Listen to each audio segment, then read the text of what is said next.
Hey guys, this is Emerald Warrior here, back with September week 2 of comic reviews. Alright, I got 4 comics to talk about today. 2 of them Green Lantern related.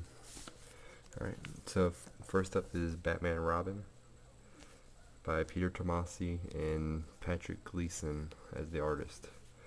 This was pretty damn good for a Peter Tomasi book. Peter Tomasi books are usually, very wordy and very boring, but this was actually very, very, very well written. It's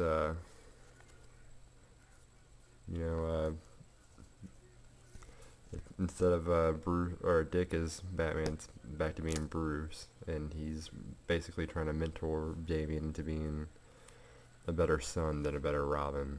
So it's not like a team up of Bruce and Damian. It's more like, father trying to teach son what right from wrong. So I thought it was very well done, and the art was fantastic. I would give this a 7.5 out of 10. Very, very well done. Very new reader friendly. Sorry. And yeah. Next up we have Red Lanterns by Peter Milligan and Ed Binns.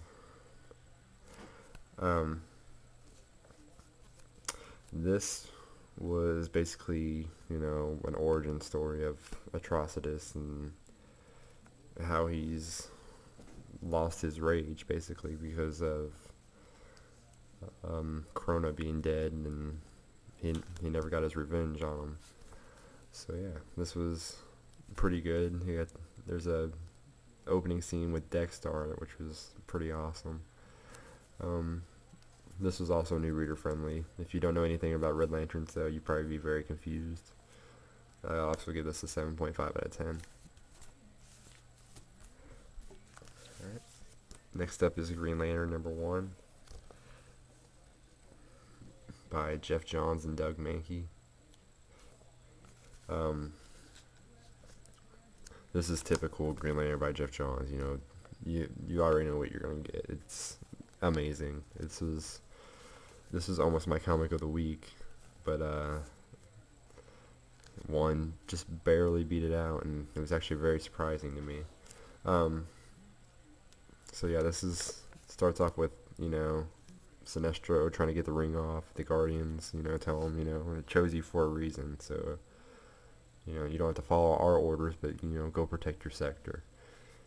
And most of the book is basically Hal being back on Earth and trying to adjust to life as not being a Green Lantern. So this is pretty good, and I like how Jeff Johns is going back to these Earth-based stories. Tired of all these wars, and it's kind of big events are kind of getting pretty boring after a while. But this was really good. This is definitely new reader friendly. So yeah, I'd give this a 9 out of 10. Alright, now for my comic of the week. Shocker. Superboy #1, written by Scott Lobdell and drawn by R.B. Sylvia.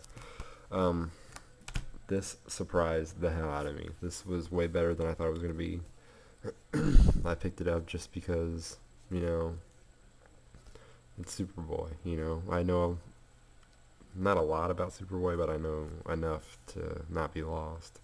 And this was definitely a complete revamp of the origin story. So this is probably the most new reader friendly comic book I've gotten so far, and it was very surprising, and I would give this a 9.5 out of 10.